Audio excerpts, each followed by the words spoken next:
prédica de hoy es raíz de amargura.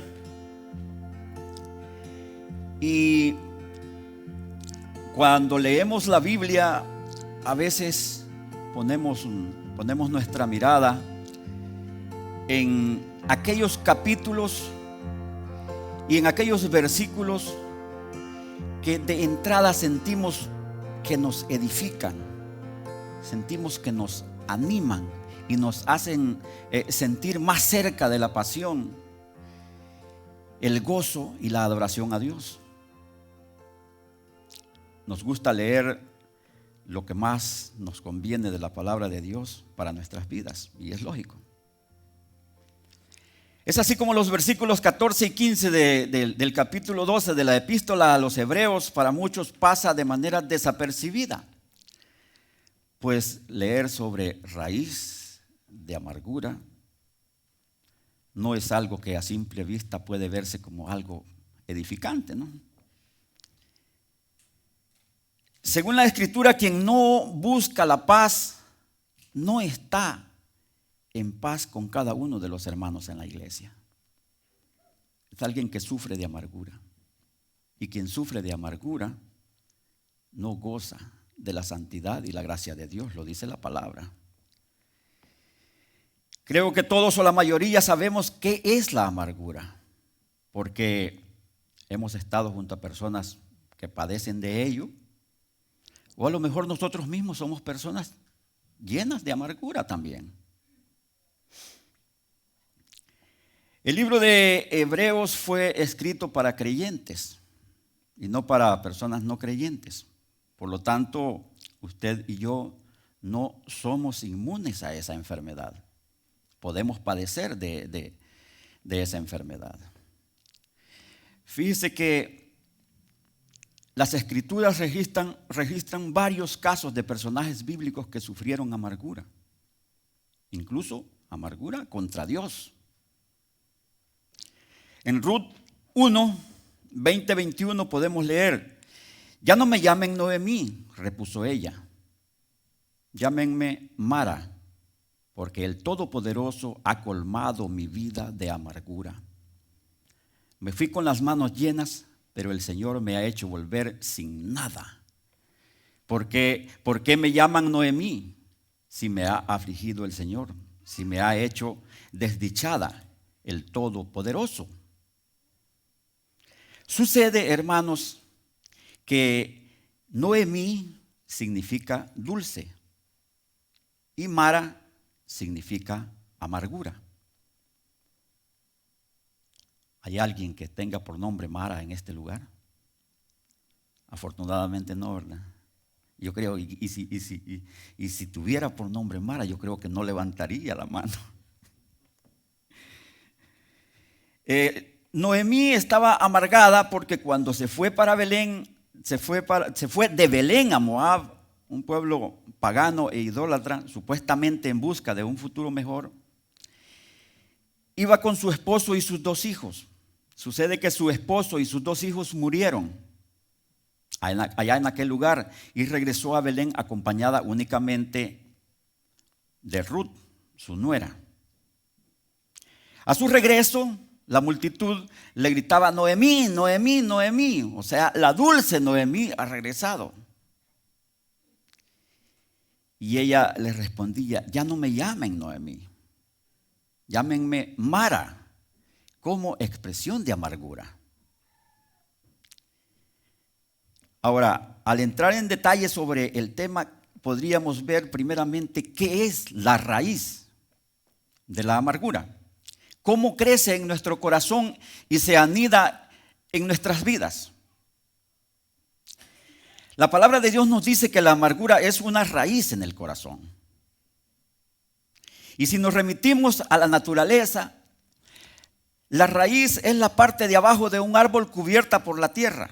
O sea que normalmente no la podemos ver. Sabemos que está ahí, pero no la podemos ver. Sabemos que está ahí por el fruto que la planta da. Entonces, lo mismo sucede con esta raíz con esta raíz de amargura en nuestro corazón. Lo notamos por el fruto que da y se expresa en nuestra reacción y en nuestras actitudes frente a la vida.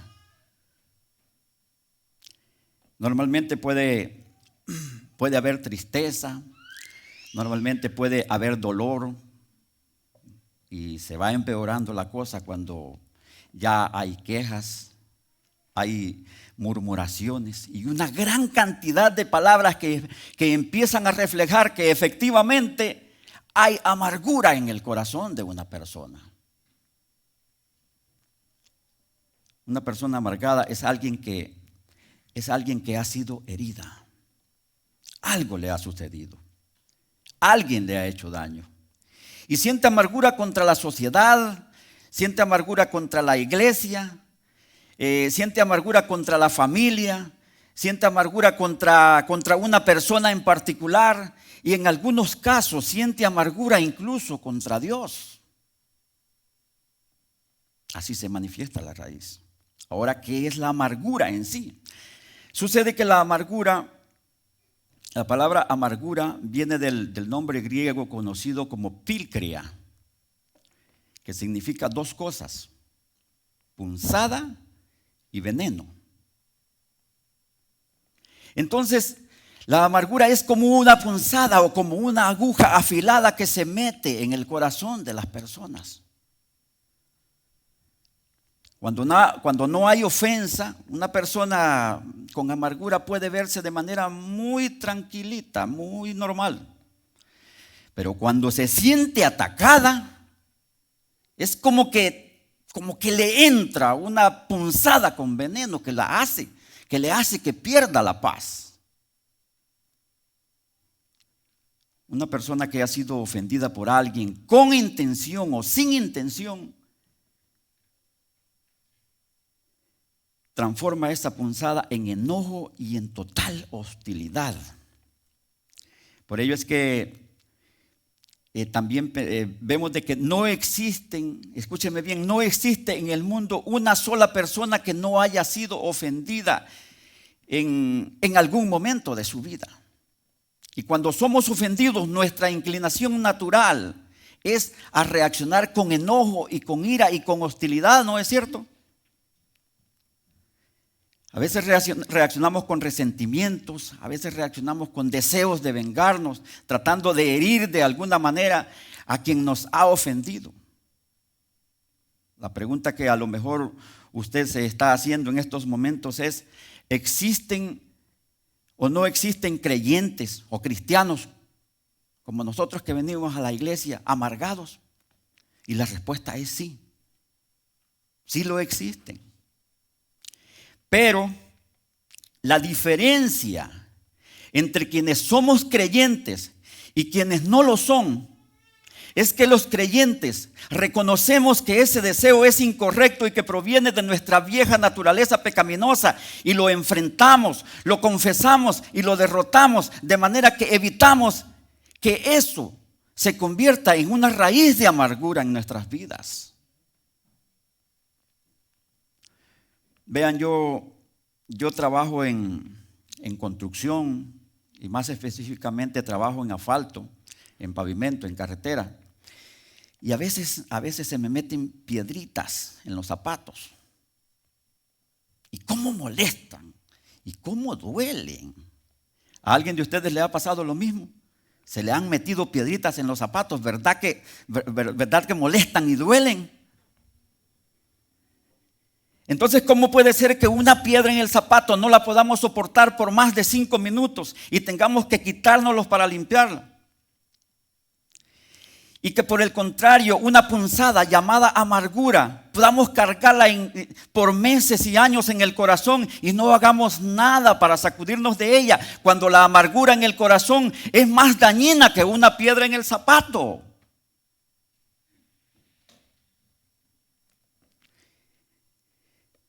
Hay algunos síntomas que identifican a la amargura. Y si hablamos de síntomas de la amargura, esto lo que nos dice es que la amargura es una enfermedad del alma. Entonces, ¿qué es un síntoma? El síntoma es la alteración del organismo que manifiesta la existencia de una enfermedad. Entonces, podríamos ver 4 síntomas de lo que significa la amargura, de lo que es la amargura. Y el síntoma número 1 es, primeramente, lenguaje negativo. ¿Usted conoce personas con lenguaje negativo? Pues Proverbios 12:18 nos dice: el charlatán hiere con la lengua como con una espada, pero la lengua del sabio brinda alivio. Hay personas que sin remordimiento alguno golpean, hieren, maltratan y humillan a otros con una lengua que literalmente más parece una espada afilada. El síntoma número 2 de la amargura son aquellas personas sensibles.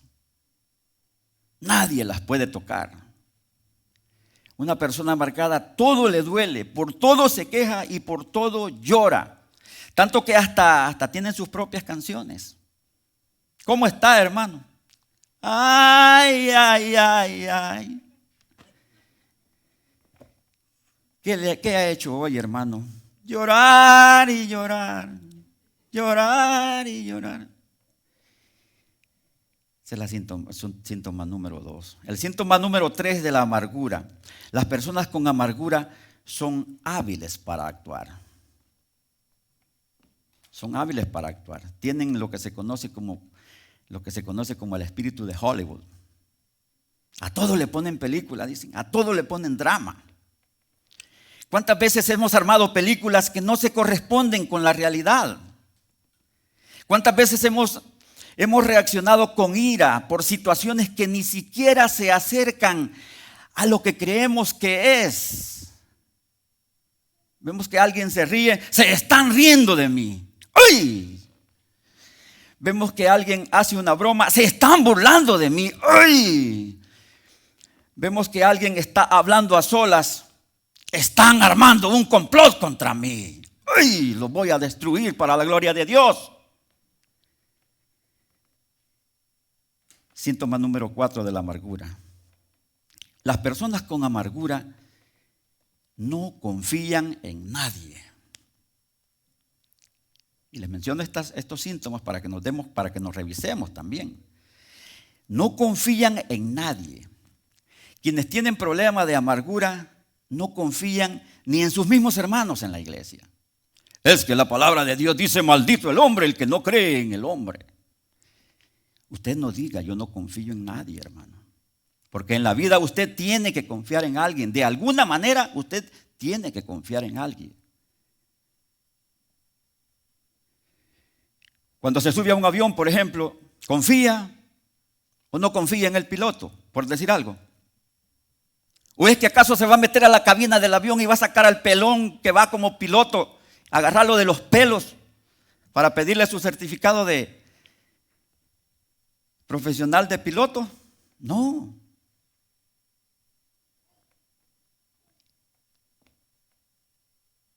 Y es que después dice: yo no confío en nadie. Mire, a la persona que le cuesta confiar en los demás es alguien que puede tener síntomas de raíces de amargura. Suena feo decirlo, pero lo voy a decir. Yo fui combatiente guerrillero, para quienes no conocen mi historia, porque sé que hay personas nuevas. Fui combatiente guerrillero en la guerra que se libró en mi país, El Salvador, entre 1980 y 1992. Y cierta vez iba yo caminando solo bajo la luz de la luna y la oscuridad de la noche, con mi arma terciada entre cuello y hombro. Y de repente veo a alguien que venía frente a mí. Y conforme yo caminaba, esa persona se acercaba también a mí, más. Y yo caminaba y se acercaba más a mí. Entonces dije yo, ¿qué pasa? Entonces vine yo y apunté mi arma hacia su frente. Y ¿saben qué pasó? También apuntó su arma hacia mi frente. Y entonces el movimiento natural del cuerpo hizo que inmediatamente yo me tendiera al suelo. ¿Y saben qué pasó? También se tendió al suelo. También se tiró. Hasta ahí. Yo sé que ustedes ya lo descubrieron, pero yo no lo había descubierto. Hasta ahí me di cuenta que era mi misma sombra. Era resultado de mi misma raíz de amargura la que me estaba llevando a pensar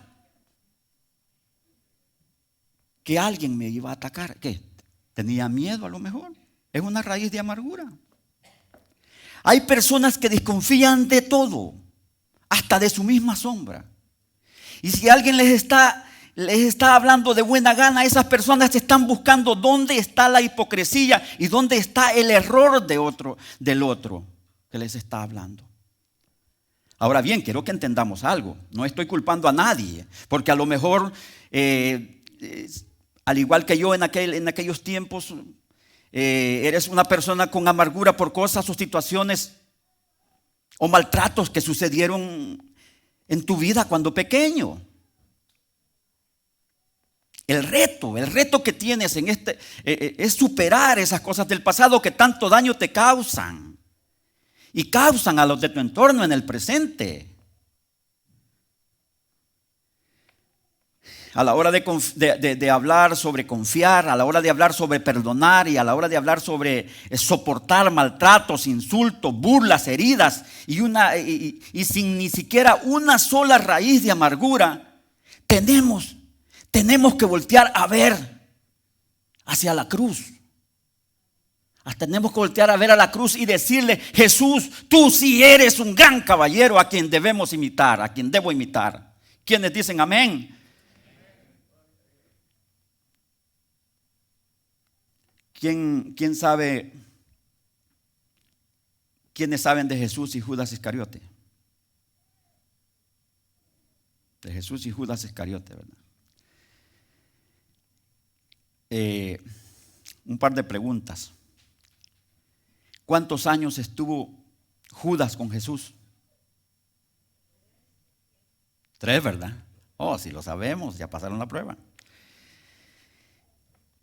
Otra pregunta. ¿Judas era bueno o era malo?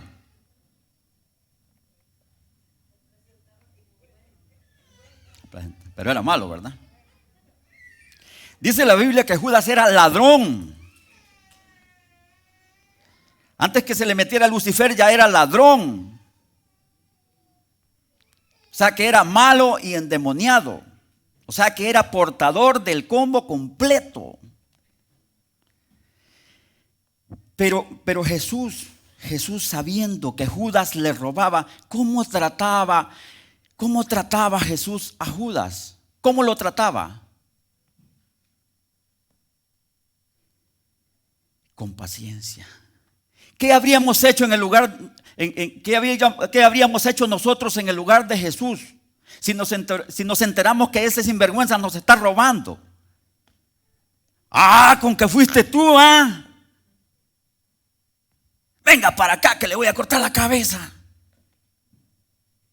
Jesús lo trató con paciencia, mucha paciencia. Y es que Jesús es un maestro en todos los sentidos, como ya lo dijimos, hermano. Jesús nos enseña mucho. Estaban en la última cena y Jesús le dice a los discípulos: el que moje el pan en el plato conmigo, ese es el sinvergüenza que me ha de entregar. Aclaro que la Biblia no dice sinvergüenza, pero nosotros le hacemos una interpretación al lenguaje, al lenguaje actual. Entonces, ¿qué hubiésemos hecho nosotros cuando Judas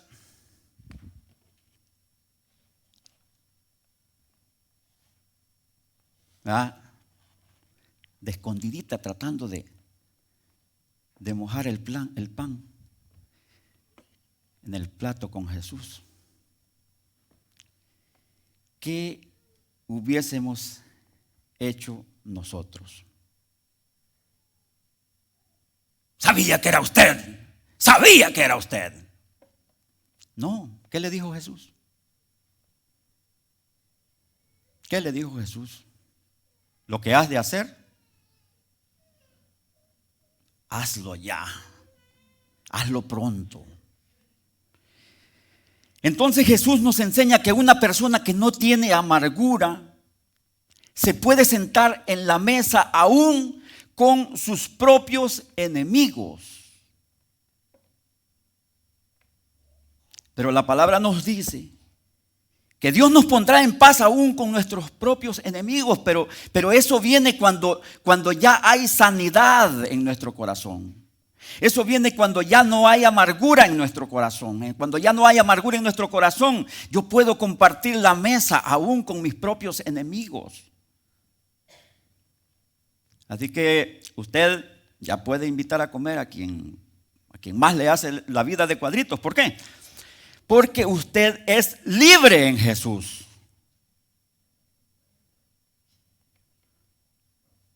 Las consecuencias de la amargura. La amargura tiene sus consecuencias.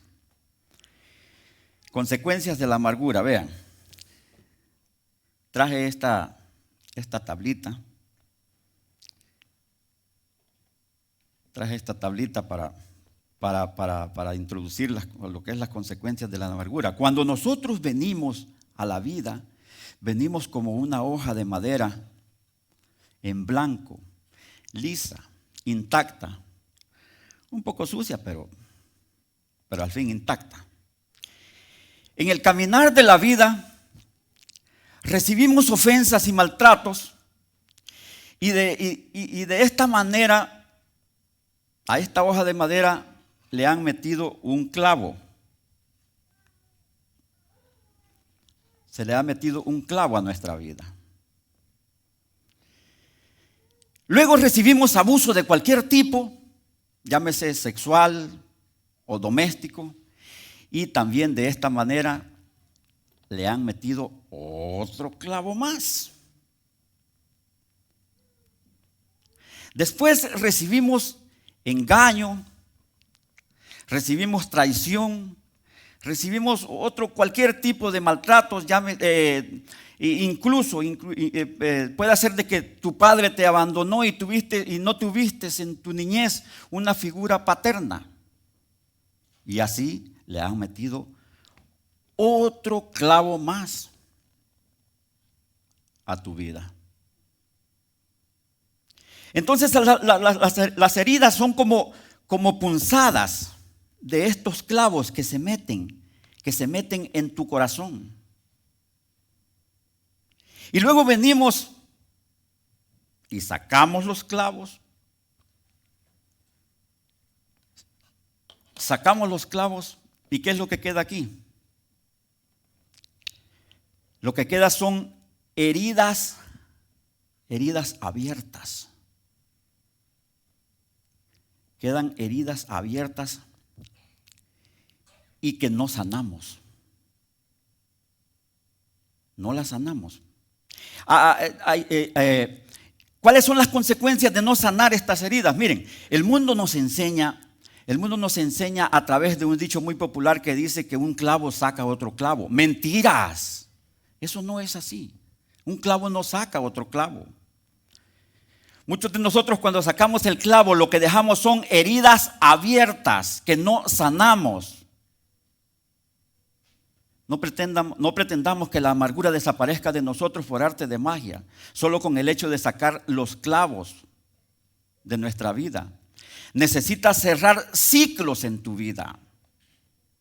Necesitas cerrar ciclos en tu vida para que el enemigo no encuentre heridas abiertas donde meterse. Necesitas cerrar ciclos en tu vida para que el enemigo no encuentre dónde meterse en tu corazón. Necesitas sanar las heridas, necesitas cerrar ciclos. De lo contrario, el ciclo sigue y sigue en repetición. Si fuiste abusada o abusado sexualmente, los trastornos de estos casos son muy devastadores.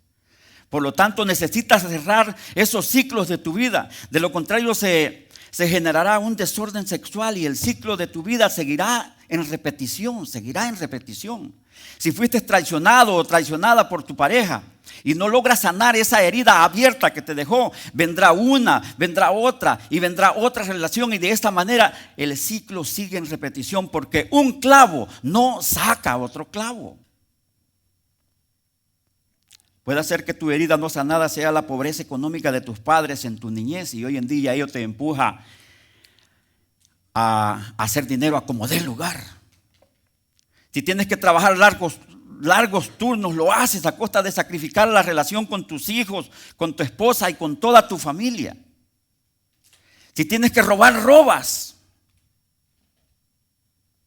A veces decimos, pero ¿cómo vamos a robar si yo vengo a la iglesia y traigo mi Biblia aquí? No, pues robar no solo significa salir a la calle con el arma y asaltar a cuanto indefenso encuentro, no. Acuérdate, ¿cuántas horas trabajas?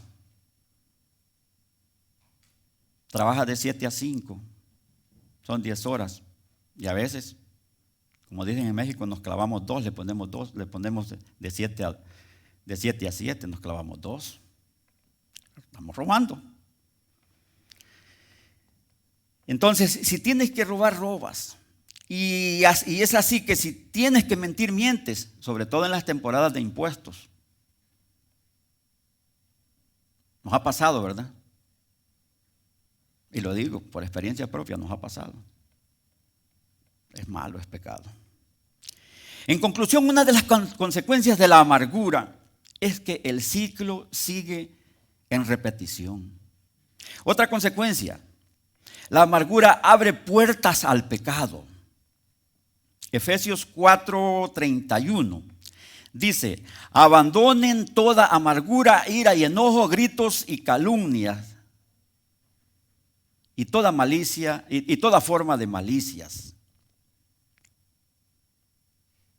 La amargura no viene sola. La amargura llama al enojo, porque cuando alguien está amargado, está también enojado. El enojo llama a la ira, y cuando ya hay ira en el corazón de una persona, ya hay peligro, porque la ira llama al descontrol. La ira llama a los gritos: cállense porque aquí mando yo. Y estoy hablando de hogares y de familias que vienen a la iglesia. Muchos hogares, por una raíz de amargura, viven en enojo, viven en ira descontrolada, y lo que es peor, viven con una gritería que literalmente se escucha en toda la cuadra. Después de la gritería vienen las calumnias, vienen las acusaciones, vienen las culpas, vienen las mentiras, vienen las vulgaridades, vienen las maldiciones. ¿Qué lenguaje es el que se habla en tu casa, hermano? ¿El lenguaje santo de la palabra de Dios o el lenguaje vulgar de la raíz de amargura? Ahí nos quedan esas preguntas para que reflexionemos. Salmo 73:21. El salmista David está hablando aquí. Y yo no quiero leer yo solo estos 2 versículos. Quiero que ustedes sean parte más activa de esta prédica, así que los hermanos de la media ya lo tienen. Haré 2 preguntas que quiero que me ayuden a responderlas. Por lo tanto, les leamos estos 2 versículos poniendo especial atención en cada una de las palabras, sobre todo en el versículo 22. Lean conmigo. Salmo 73:21. Se llenó de amargura mi alma, y en mi corazón sentía punzadas. Tan torpe era yo que no entendía. Era como una bestia delante de ti. ¿Qué nos dice el texto bíblico? Nos dice amargura, punzadas, torpeza. Entonces, ¿qué produce la amargura en el corazón de las personas? Ahí vienen las preguntas. Pregunta número 1. La amargura lo vuelve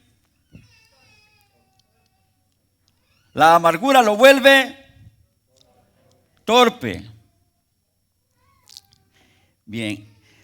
Pregunta número 2, luego dice, era como una David. ¿Y por qué tantas palabras malas? No me reclame a mí. Es la palabra del Señor.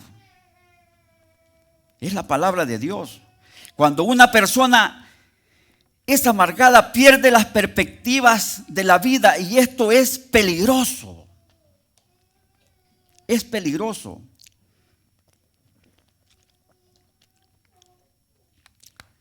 ¿Sabe por qué Satanás trae amargura? Para que tú pierdas el rumbo de la vida, para que tú pierdas la perspectiva de las cosas. Importante esto, de acuerdo al estado de nuestros corazones, o hacemos bien o hacemos mal las cosas. A lo mejor a usted ha escuchado decir que la iglesia es el ejército que deja tirados a los soldados caídos. Y cuando alguien está herido, en vez de levantarlo, mejor lo parteamos. ¿Y por qué? Porque en algún momento de nuestra vida sentimos amargura y no cerramos ciclos. Y cuando viene algo a nuestro corazón, todo lo filtramos de acuerdo a la amargura que hay dentro de nosotros. El salmista David decía, como ya lo leímos, me amargué, me volví torpe, me volví necio, andaba ciego, no sabía para dónde iba. Así son los amargados de espíritu, no saben para dónde van. Han perdido la visión de la vida. Han perdido la perspectiva, no tienen visión para sus hijos, están airados, y la ira te hace una persona que puede cometer locuras en cualquier momento. Cuidado con eso. El que se suicida es una persona que está llena de espíritus de amargura. El que le pega a su esposa es una persona que está lleno de espíritus de amargura. Él o la persona que traiciona sentimentalmente a su pareja está lleno de espíritus de amargura. El que anda por las calles disparando, como lo que sucedió la semana pasada o esta semana aquí en Raleigh, está lleno de espíritus de amargura. El que lanza maldición sobre su hermano, el que murmura, el chambroso, el que habla mal de su prójimo con o sin razón, porque no es lo que dices, sino el espíritu con que lo dices. Si tú tienes un hermano que ha fallado, pero si tú le hablas con un espíritu restaurador, serás bendición para él. No es lo que se dice, hermanos. Es el espíritu con que se dicen las cosas.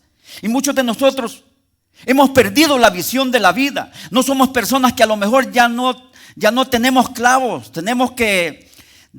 Decimos que estamos bien y nos confesamos ante Dios, le traemos el diezmo, pero le mentimos porque aún hay ciclos abiertos. No caminas con perspectivas claras, no tenemos el gozo y la alegría que deberíamos tener para levantarnos todos los días a pelear por nuestra casa. Pero hoy he venido a decirte de parte de Dios que cuando conocemos a Cristo, el que está en Cristo, nueva criatura es. Las amarguras pasaron, las cosas viejas pasaron y hoy todas son hechas nuevas. Ya casi termino. Ya están un poco sofocaditos, ¿verdad? Ya casi termino. Había un predicador, un pastor, que le preguntó a su congregación: levanten la mano quienes me dan 30 minutos más para predicar. La congregación estaba cansada. Ya tenía una hora de estar predicando. Levanten la mano los que me dan 30 minutos. Un silencio total. Nadie levantó la mano. Entonces dijo el pastor: no, pues yo tengo que terminar mi prédica. Voy a reorientar la pregunta. Levanten la mano los que me dan un minuto. 60 levantaron la mano. Ok, dijo, tengo 60 minutos más para predicar, así es que continúo. Hermanos, el único remedio para la amargura es el perdón. Y oímos y hablamos siempre sobre el perdón, pero no siempre lo entendemos. Perdonar no es ser permisivo. Perdonar no es darle derecho a la persona para que nos siga haciendo daño. Perdonar tampoco es olvidar. Perdonar es ser libres de los sentimientos que nos producen las heridas. Miren, Job 11:16. Job 11:16 nos dice: ciertamente olvidarás tus pesares y los recordarás como el agua que pasó. Eso nos muestra que podemos recordar el daño que nos causaron, pero ya es algo que no nos afecta emocional ni mentalmente. Perdonar también es soltar el resentimiento y los pensamientos de venganza que nos embargan. Perdonar también es renunciar a la venganza o exigir que se haga justicia con manos humanas. Todo eso es perdonar. Y si no perdonamos, seguimos estando llenos de amargura. Y una persona llena de amargura, como ya lo dice la palabra, no puede gozar de la gracia de Dios.